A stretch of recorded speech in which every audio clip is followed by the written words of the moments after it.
Hello and welcome to Yatna investment academy. मेरा नाम है शनिक भंडारी और आज की ताज़ा खबर के इस नए एपिसोड में आप सभी का बहुत बहुत स्वागत है। मई 2024 का ये नया महीना शुरू हो चुका है एंड ये महीने में जो काफी सारा फोकस जो रहने वाला है स्टॉक मार्केट स्पेसिफिक की अगर हम बात करें तो रिजल्ट्स के जो कंपनीज के रिजल्ट्स आने वाले हैं Q4 और FY24 के रिजल्ट, तो इन पे काफी ज्यादा फोकस रहेगा। एंड अगर हम स्टैट्यूटरी गाइडलाइंस के हिसाब से देखें तो 30 मई तक के कोई ये जो लिस्टेड कंपनीज है वो अपने रिजल्ट्स डिक्लेयर कर सकती है। And although IT and banking space के अगर हम बात करें या फाइनेंशियल स्पेस की बात करें एंड आईटी इंडस्ट्री की बात करें तो उनके काफी सारे मेजर रिजल्ट्स तो आ चुके हैं, लेकिन बाकी इंडस्ट्रीज के रिजल्ट्स काफी सारे आने बाकी है जो इस महीने में आएंगे। And this is also the election month, so अगले महीने इलेक्शन के रिजल्ट्स आने वाले। नेक्स्ट मंथ के फर्स्ट वीक में ही रिजल्ट आ जाएंगे, तो मार्केट में ये भी एक्सपेक्टेशन रहेगी कि रिजल्ट्स का क्या रहेगा। तो एक वो भी ये भी चीज ड्राइव करेगी कि एक हमेशा एक स्पेक्यूलेशन रहेगा कि रिजल्ट का जो आउटकम है, इलेक्शन का जो आउटकम है उसका क्या रिजल्ट आने वाला है। तो ये भी चीज मार्केट में एक मॉनिटरेबल रहेगी। तो चलिए इसके साथ हम हमारे न्यूज के एपिसोड की शुरुआत करते हैं। सबसे पहले वर्ल्ड इकोनॉमी में बात करेंगे।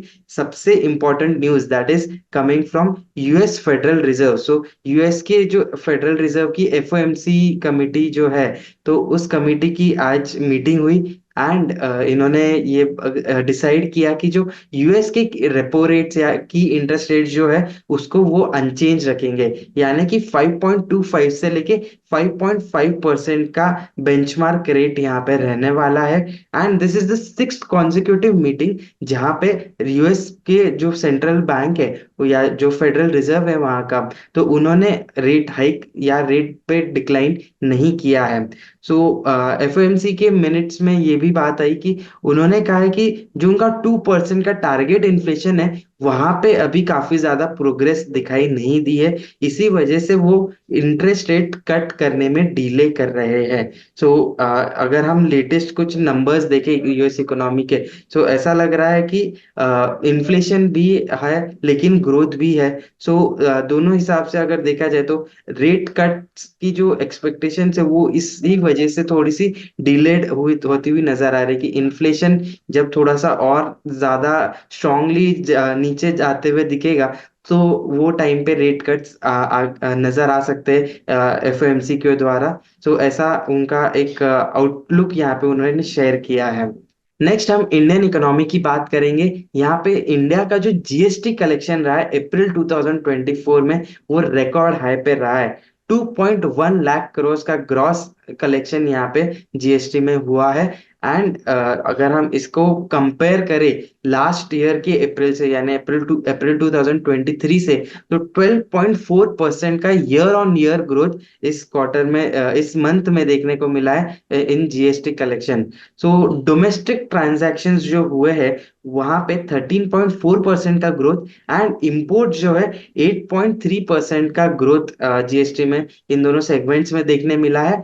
एंड अगर हम नेट ऑफ रिफंड्स की बात करें कि जीएसटी के ग्रॉस जीएसटी में से अगर हम रिफंड्स हटा दें तो नेट जीएसटी रेवेन्यू जो है वो 1.92 लाख करोड़ पे अप्रैल 2024 में रहा। एंड अगर इसी का हम ग्रोथ देखें तो 17.1% का ग्रोथ हमारे जीएसटी नेट जीएसटी कलेक्शन में देखने को मिला है। सो ये जीएसटी कलेक्शन ओवरऑल पॉजिटिव है, काफी अच्छा ग्रोथ यहाँ पे देखने को मिला है। And record high numbers means the consumption is growing and that is a good sign for the entire stock market. Stock specific news में हम सबसे पहले महिंद्रा एंड महिंद्रा के बारे में एक न्यूज कवर करेंगे जहाँ पे महिंद्रा के जो शेयर प्राइस था वो ऑलमोस्ट 5% बढ़ा था on the launch of its new variant. So XUV 3XO का इस कार का जो मॉडल है, ये मॉडल का लॉन्च कंपनी ने किया। एंड ये जो इसका बेस प्राइस है लगभग 7.5 लाख रुपए से इसका बेस प्राइस स्टार्ट होने वाला है, जो बेस वेरिएंट है इस गाड़ी का। और अगर हम इसके कंपेरेटिव कॉम्पिटिटर्स की बात करें तो टाटा की नेक्सॉन, hyundai की वेन्यू एंड मारुति सुजुकी की ब्रेजा, ऐसी ऐसी कार्स के साथ ये एक कॉम्पैक्ट एसयूवी जो रहेगी, महिंद्रा की नई एसयूवी, ये इस सेगमेंट में केटर करने वाली है। सो एंड जैसे कंपनी ने एक्सयूवी 3XO ये कार का लॉन्च किया, तो महिंद्रा एंड महिंद्रा का जो स्टॉक प्राइस था वो ऑलमोस्ट 5% से बढ़ा था ड्यूरिंग द मार्केट आज। नेक्स्ट हम बात करेंगे अदानी पावर के बारे में। अदानी पावर के Q4 FY24 रिजल्ट्स में रेवेन्यू ग्रोथ वाज 30.47%। EBITDA जो है इस कंपनी का, वो 154% से ग्रो किया है। कंपनी के जो EBITDA मार्जिन थे वो 18.62% से बढ़ के सीधे 36.29% पे आ चुके हैं। ऑलमोस्ट मार्जिन ही यहाँ पे डबल हो गया है।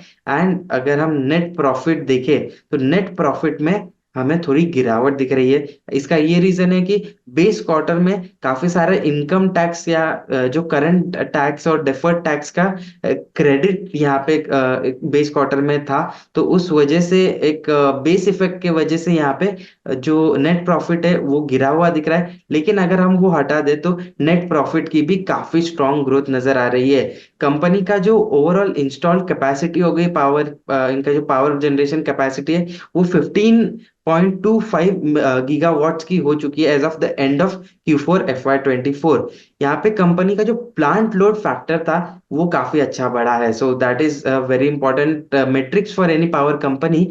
सो PLF जो होता है या प्लांट लोड फैक्टर जो होता है, बेसिकली यूटिलाइजेशन दर्शाता है कि कितने टाइम वो प्लांट इन यूज रहा था। सो Q4 में जो ओवरऑल कंपनी के प्लांट्स थे वो 71.5% इन यूज रहे थे, as compared to last years Q4 जहां पे सिर्फ 52% का PLF फैक्टर था। सो इसी वजह से जो रेवेन्यू ग्रोथ आई है वो ये PLF बढ़ने से तो ज्यादा यूनिट सोल्ड हुए, एंड उसी की वजह से रेवेन्यू बढ़ा है एंड प्रॉफिटेबिलिटी भी बढ़ी है इस कंपनी की।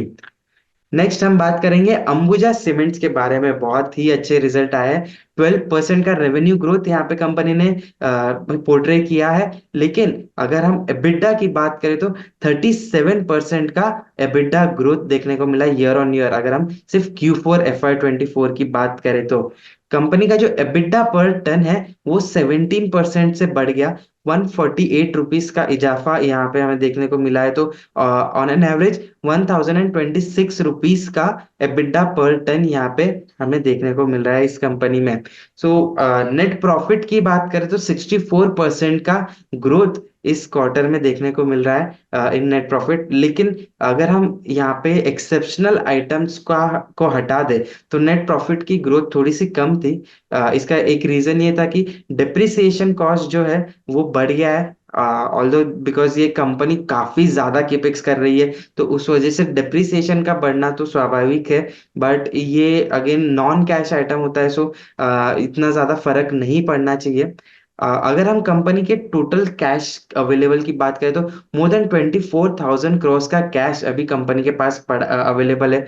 सो इट ऑल्सो इंक्लूड्स की ऑलमोस्ट 8,339 crores का इन्फ्यूजन प्रमोटर ग्रुप की तरफ से हुआ था इस कंपनी में इन अप्रैल। सो उसको मिलाकर लगभग अभी 24,000 करोड़ से ज्यादा की कैश इनके पास अवेलेबल है। So this company is rapidly expanding, और जो एक्सपेंशन प्लान है वो काफी ज्यादा इंटैक्ट लग रहा है। कंपनी ने बताया कि 20 MTPA 20 million turns per annum की कैपेसिटी के प्लान्स पे ये लोग काफी ज्यादा एग्जीक्यूशन स्टेज पर आ चुके हैं। एंड ऑलमोस्ट 40 to 41 MTPA के प्लान्स में लैंड एक्विजिशन वाली स्टेज पे कंपनी काम कर रही है। So by the end of FY28 they are targeting 140 MTPA of capacity. So again, this is the second largest player and it wants to consolidate its position in the industry.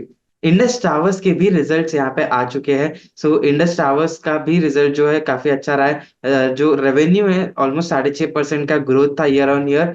लेकिन अगर हम PAT terms में बात करें तो profit में 32% का growth रहा है। सो मार्जिन एक्सपेंशन यहाँ भी देखने मिला है। एबिडा ऑलमोस्ट 19% से बढ़ा है। अगर हम इसका फुल ईयर की बात करें, तो कंपनी का जो पैट रहा है वो 3 टाइम्स हो गया है।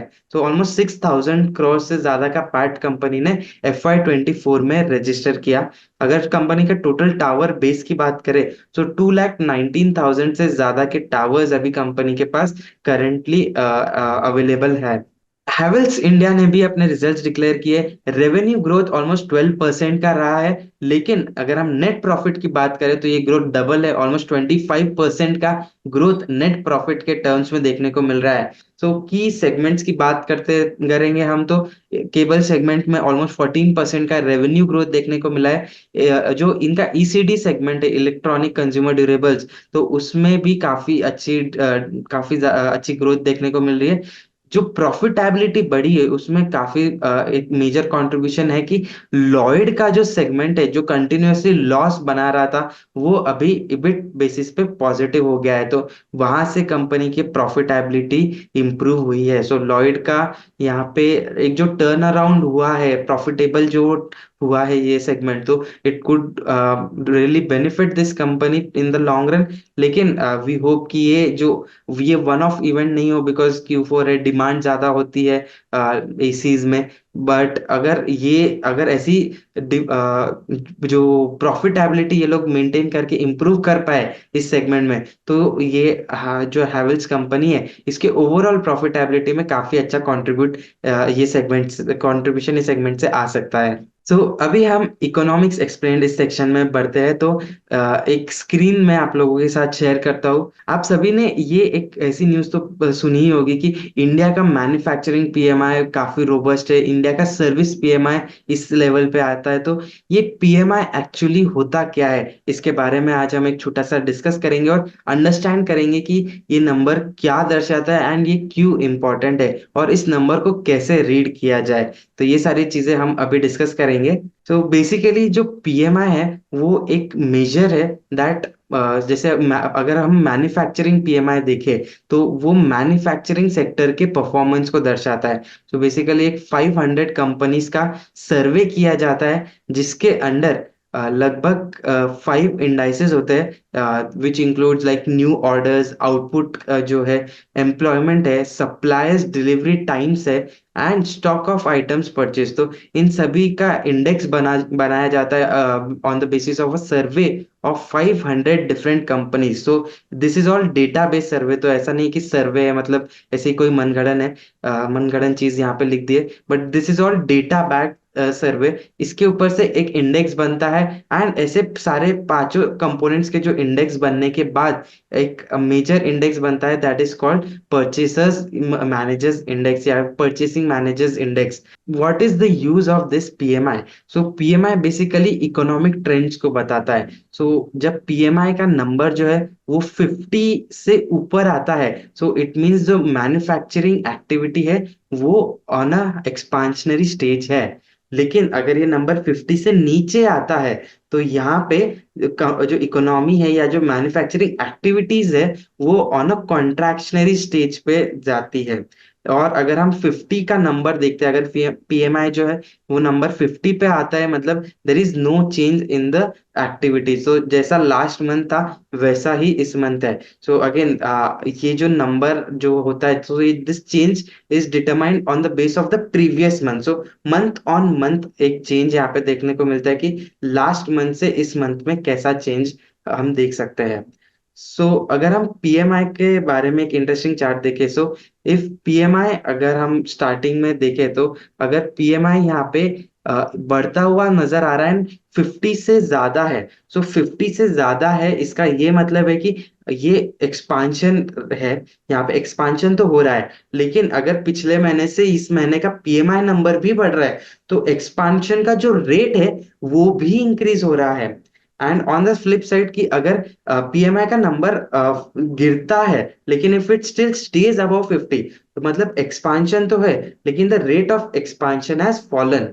सिमिलरली जब नंबर 50 से नीचे जाता है, so it means there is a contraction in the active manufacturing activity. और जैसे ये जितना नीचे जाता है तो उतना ज्यादा कॉन्ट्रैक्शन है, उतना ज्यादा रेट ऑफ कॉन्ट्रैक्शन बढ़ता है। Whereas सपोज यहाँ पे अगर नंबर 40 है और नेक्स्ट मंथ में नंबर 44 आता है, तो there is contraction obviously, because 50 के नीचे है 44, लेकिन 42 से 44 पे आना यानी कि जो रेट ऑफ कॉन्ट्रैक्शन है वो डिक्रीज हो जाता है। सो आई होप ये एक अंडरस्टैंडिंग आपको आई होगी कि पीएमआई बढ़ने या कम होने से क्या उसका इंटरप्रिटेशन है। एंड एक चीज हम जरूर, सबसे पहले जो सबसे इंपॉर्टेंट यहाँ पे लर्निंग है कि मोर देन 50 का पीएमआई है, मतलब जो segment, the manufacturing segment entirely that is in an expansionary stage, और 50 के नीचे है तो it's in a contractionary stage. So let's take a look कि इंडिया का जो पीएमआई है वो कैसा रहा है। सो लास्ट 5 इयर्स का यहाँ पे मैंने आपके सामने एक चार्ट प्रेजेंट किया है। So Jan 2020, just before Covid strike, तो वहां पे 55.3 का पीएमआई यहाँ पे इंडिया का रहा था।